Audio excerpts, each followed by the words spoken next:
क्या आपको भी त्रिकोणमिति के इस मान को याद करने में दिक्कत होता है? तो आज मैं इस वीडियो के माध्यम से आपका सारा यहाँ पे जो समस्या है मैं दूर करने का प्रयास करूंगा और मैं गारंटी दे सकता हूँ चुटकियों में आप सारे के सारे मान आप कभी नहीं भूलेंगे। ये मेरा वादा है आपसे। से वीडियो में बस शुरू से लेकर अंत तक बने रहेगा। मैं आपको बताने वाला हूँ कि कैसे सारे मान को आपको याद करना है। याद करने की तो बात छोड़ दी, मैं आपको ट्रिक देने वाला हूँ। उस ट्रिक के माध्यम से आप एक कोई मान याद करना है और वो सारे के सारे मान आपको यहाँ पर आसानी से याद हो जाएंगे। अब आप सोच रहे हैं कि क्या यहाँ पे आप गिनती की संख्या यानी कि जीरो से शुरू करिए। गिनती की संख्या यहाँ पे तो जीरो, फिर आप क्या लिखिएगा एक, फिर आप लिखिएगा दो, फिर लिखिएगा यहाँ पे तीन और यहाँ पे चार। गिनती लिख देना है, जीरो से शुरू करना है गिनती की संख्याओं को और यहाँ पे नोट डाउन कर देना है। उसके बाद से करना यह है कि देखिए यहाँ पे चार पे गिनती की संख्या खत्म हुआ है तो सारी संख्याओं में आपको चार से भाग करना है। दोस्तों देखिए यहाँ पे जीरो में आप चार से भाग करिएगा तो चार से भाग करना है, इसके भी नीचे यहाँ पे चार से भाग करना है, इसके भी नीचे यहाँ पे चार से भाग करना है और इस पे भी आपको यहाँ पे चार से ही भाग करना है और इसके भी नीचे यहाँ पे आपको चार से ही भाग करना है। उसके बाद से करना बस आपको ये है, याद रखना एक बात कि सबको रूट के अंदर डाल देना है। तो दोस्तों यहाँ पे सबको अगर आपने यहाँ पर रूट के अंदर यहाँ पे डाल दिया, देखिए तो इस प्रकार सबको रूट के अंदर डाल दिया, देखिए ध्यान से। और आप कहिएगा कि कैसे ऐसा हो सकता है, सारे मान आप आसानी से आप याद कर लेंगे एक ही बार में, देखिए ध्यान से। तो ये रूट में आपने डाल दिया। उसके बाद से हुआ क्या, तो देखिए जीरो में जब किसी संख्या से भाग करते हो तो क्या निकलता है मान जीरो, और जीरो का वर्गमूल क्या होगा आपके सामने, तो जीरो, यानी कि साइन जो 0 डिग्री का मान होगा वो कितना आएगा आपके सामने, तो जीरो आएगा। इसके बाद से देखिए ध्यान से आप एक बट्टा यहाँ पे चार है रूट में, तो एक का वर्गमूल कितना होता है, एक होता है, और चार का वर्गमूल कितना होता है, तो दो होता है। इस प्रकार से आपको याद रखना है कि साइन 30 डिग्री का जो मान होता है कितना होता है, एक बट्टा दो होता है। इसी प्रकार से आप यहाँ देख पा रहे होंगे तो रूट में जो दो है, रूट में दो का वर्गमूल आपके सामने नहीं निकलेगा, तो रूट का दो, चार का वर्गमूल दो निकलेगा। और देखिए इस रूट से इसको जो कटेगा तो क्या निकल जाएगा यहाँ पे, तो रूट का दो निकल आएगा। इस प्रकार से आपको ऊपर एक मिलेगा और नीचे यहाँ पे रूट का दो मिलेगा। तो आप देख पा रहे होंगे साइन 45 का जो मान होता है वो एक बटा रूट का दो होता है। इसी प्रकार से आप इसका भी निकल सकते हैं कि ऊपर रूट का 3 हो जाएगा और नीचे यहाँ पे 4 का वर्गमूल 2 हो जाएगा, यानी साइन 60 का मान क्या होता है, तो रूट का 3 बटा 2। और यहाँ देखिए 4 से 4 कट जाएगा और 1 का वर्गमूल कितना होता है, 1 होता है। तो इस प्रकार से आपने यहाँ पे क्या देखा, इस निंजा ट्रिक के माध्यम से आपने ये समझ पाया कि जीरो से लेकर यहाँ पे 90 तक साइन का मान हमको याद करना था। उसको याद करने की कोई जरूरत नहीं है, बस जीरो से लेकर 4 तक गिनती की संख्याओं को लिखना था और उसके बाद एक यहाँ प्रोसेस फॉलो करना था, सारे मान आपको याद हो सकते हैं। अब दोस्तों आप सभी को बता दूं, अगर आपने यहाँ पे देखिए साइन का मान आपने याद कर लिया इधर, तो करना कुछ नहीं है आपको।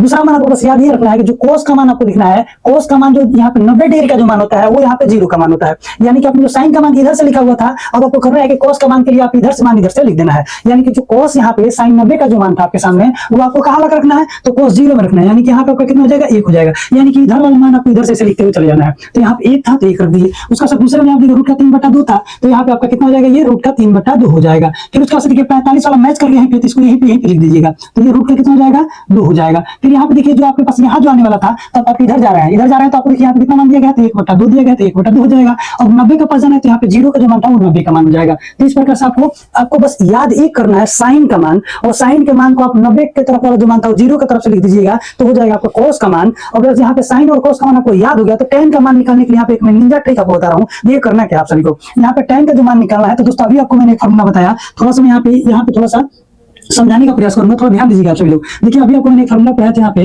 कि tan थीटा जो होता है वो बराबर होता है किसके, तो होता है साइन थीटा, और बटा किसके बाबू, तो कहिएगा यहाँ पे cos थीटा के। दोस्तों आप सभी को बता दूं मैं एक बार, अगर आपने ये बात पूरा समझ लिया तो आपको कभी भी इस मान को याद करने की जरूरत नहीं है। किसी भी मान का वैल्यू अगर आपसे पूछा जाएगा तो आप आसानी से चुटकियों निकाल पाइएगा। तो देखिए साइन थीटा बटा cos थीटा होता है, यानी कि tan अगर जीरो की बात किया जाए, देखिए tan अगर 0 डिग्री की बात किया जाए तो साइन थीटा बटा cos थीटा, यानी साइन जीरो का मान कितना है, तो जीरो है, और cos का मान कितना है, 1 है। यानी कि आप यहाँ पे क्या कहिएगा, साइन थीटा जीरो और इसका मान जीरो में किस संख्या से भाग करते हैं तो क्या निकल कर आता है, तो जीरो आता है। तो इस प्रकार से यहाँ पे tan जीरो का मान क्या आएगा, जीरो आ जाएगा। उसी प्रकार से आपको देखिए यहाँ पे बता दें हम कि अगर tan कितने का मान पूछा जाएगा, tan 30 डिग्री का मान पूछा जाएगा, तो tan 30 के मान के लिए आपका लेना पड़ेगा साइन 30 और बटा cos 30 का मान लेना पड़ेगा। तो देखिए साइन 30 का मान कितना है यहाँ पे, तो 1 बटा 2 है, और cos 30 का मान कितना है, तो दिख पा रहा है कि रूट के 3 बटा 2 है। ये यहाँ पे मान क्या होगा, पलटी मार जाएगा तो यहाँ पे हो जाएगा 1 बटा 2, और ये पलटी मारेगा यहाँ पे तो क्या हो जाएगा, 2 बटा रूट का 3 हो जाएगा। तो यहाँ पे आपका 2 से 2 कट जाएगा तो क्या निकल के आया, तो 1 बटा रूट का 3 आया। तो देख पा रहे हो आप यहाँ से 2 से 2 कट जाएगा तो क्या निकल के आएगा, क्या है, तो यहाँ पे आएगा 1 बटा रूट का 3, यानी कि tan 30 का जो मान होगा वो कितना होगा यहाँ पे, तो 1 बटा रूट का 3 होगा। इसका से tan 45 की मान की अगर बात की जाए, देखिए से तो tan 45 का जो मान होगा वो cos 45 का मान और बटा sin 45 का मान। तो देखिए cos 45 का मान 1 बटा 2 और sin 45 का मान 1 बटा 2, पूरा का पूरा कट जाएगा तो क्या आएगा, 1 आएगा। तो इस प्रकार से आप यहाँ tan के मान क्या निकल सकते हैं, 1 आ जाएगा। अब बात आती है tan 60 का मान निकालना है आपको। तो देखिए यहाँ पे tan 60 के मान के लिए sin थीटा बटा cos थीटा, sin थीटा का मान रूट 3 बटा 2 है और 1 बटा 2 इसके नीचे तो पलटी मारेगा तो क्या होता है, 2 से 2 कटेगा। तो देखिए क्या बच जाएगा यहाँ पे, अगर मैं आपको फिर से यहाँ समझाने का प्रयास करूँ तो समझने का प्रयास करिए। यहाँ पे देखिए दिया है यहाँ पे sin 60 का मान कितना दिया है, तो sin 60 का मान आप ऊपर लिखिएगा कितना, 3 बटा रूट 3 बटा 2, और इसके बट्टा में आप लिखिएगा तो पलटी मार जाएगा तो हो जाएगा कितना, 2 बटा 1। तो 2 से 2 कटेगा तो क्या आएगा, केवल रूट का 3 आएगा। इस प्रकार से sin 60 का जो मान है, सॉरी इस प्रकार से यहाँ पे tan 60 का जो मान है कितना आएगा, रूट का 3 आएगा। इसके बाद अगर आपसे बात करूँ मैं यहाँ पे sin इसके बाद से यदि मैं बात करूं यहाँ पे कि tan 90 का मान क्या होगा, तो ये कैसे आपको याद करना है। ठीक देखिए यहाँ पे sin 90 का मान 1 होता है, cos 90 का मान 0 होता है, यानी कि 0 से 1 में भाग करना है, तो 0 से जब किसी अंक में भाग करते हैं तो उसका इनफाइनाइट मान निकल कर आता है, यानी कि वो अपरिभाषित हो जाता है। तो इस प्रकार से इसका मान क्या आएगा, तो अपरिभाषित हो जाएगा। अब दोस्तों आप सभी को मैं बता दूं, ये आप 3 यहाँ से मान तो ट्रिक से निकाल लिए। अब आपको पता है कि 3 के जो निष्पत्तीय मान होते हैं त्रिकोणमिति के, तो बाकी के 3 उसके उल्टा होते हैं। तो दोस्तों देखिए यहाँ पे साइन का मान अगर आपको याद है, तो कोसेक के मान को आपको याद करने की जरूरत नहीं है, क्योंकि साइन के उल्टा ही क्या होता है, कोसेक होता है। अब देखिए यहाँ पे 0 है और 0 के नीचे क्या यहाँ छुपा है, 1 छुपा हुआ है। अगर यही संख्या अगर पलटी मारेगा तो 1/0 होगा, यानी कि 1 में 0 से भाग करना है, तो किसी संख्या में 0 से भाग करिएगा तो क्या निकल जाएगा, तो अपरिभाषित आएगा। तो कोसेक यहाँ पे 0 का मान कितना आएगा, अपरिभाषित आएगा पलटी मारेगा तो। अब साइन के ही मान जो होता है उसका उल्टा कर देंगे तो कोसेक का मान हो जाएगा। इस प्रकार से यहाँ देखिए कोसेक अगर 30 की बात की जाए तो इसको पलटी मार दीजिए तो कितना केवल यहाँ पे 2 हो जाएगा। यहाँ पे देखिए इसको पलटी मार दीजिए 45 वाले को, तो क्या हो जाएगा यहाँ पे केवल √2 हो जाएगा। इसको अगर पलटी मार देगा तो कितना जाएगा, केवल यहाँ पे देखिए तो 2/√3 हो जाएगा यहाँ पे। फिर अगर इसको अगर पलटी मार देते हैं तो 1/1 को पलटी मारेंगे तो क्या आएगा, 1 ही आएगा।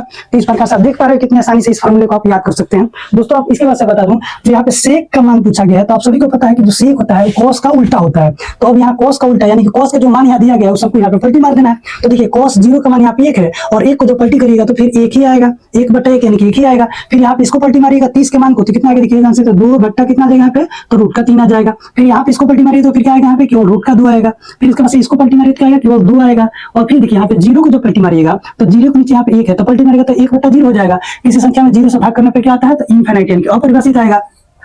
अगर इसी प्रकार से अपने इशारे अगर याद कर लिए तो देखिए यहाँ पे कॉट जो है, अब आप खुद समझ सकते हैं कि कॉट जो है किसका उल्टा होगा, तो कॉट जो है tan का उल्टा होगा, यानी कि tan का जो मान है उसको उल्टा कर देंगे तो कॉट का मान मेरा हो जाएगा। तो देखिए tan का मान यहाँ पे 0 दिया है 0 डिग्री में, अगर आप इसको पलटी मारिएगा तो 1/0/1 होगा, पलटी मारिएगा तो 1/0 होगा। किसी भी संख्या में अगर 0 से भाग करिएगा तो क्या आएगा, तो इनफाइनाइट आ जाएगा, तो इसका मान इनफाइनाइट हो जाएगा। उसके बाद यहाँ पे देखिए कॉट कितना का मान 30 का मान निकालना है, तो जो tan का मान 30 का था उसको पलटी मार दीजिए, तो tan का मान यहाँ पे देख पा रहे 1/√3 है, पलटी मारेगा तो कितना हो जाएगा यहाँ पे, केवल √3 हो जाएगा। यहाँ पे 1 को पलटी मारिएगा तो केवल 1 हो जाएगा। इसके बाद देखिए यहाँ पे इसको पलटी मारिएगा तो इसके नीचे यहाँ पे 1 छुपा हुआ है, पलटी मारेगा तो 1/कितना √3 हो जाएगा। फिर इसी प्रकार से यहाँ पे इनफाइनाइट है, अगर इनफाइनाइट को पलटी मार दीजिएगा तो क्या आएगा, फिर से देखिए 0 आ जाएगा। दोस्तों आप सभी को बता दूं कि इस निंजा ट्रिक के माध्यम से आप ये सारे मान जो है ना कभी आप नहीं भूल पाएंगे, आपके हमेशा ये दिमाग में चलते रहेगा। जो ट्रिक बताया है उसको आप फॉलो करते हैं तो इतना तो गारंटी है कि आप एग्जाम के प्रश्नों को जरूर आप ऑप्शन देख के सही कर पाएंगे। तो इस ट्रिक को फॉलो करिए और ये सारे मान आपके दिमाग से कभी निकल नहीं पाएगा, ये गारंटी है। इसको मैं हर टाइम स्क्रीनशॉट ले सकते हैं और ये ट्रिक को फॉलो करके आप सारे मान को आसानी से याद कर सकते हैं।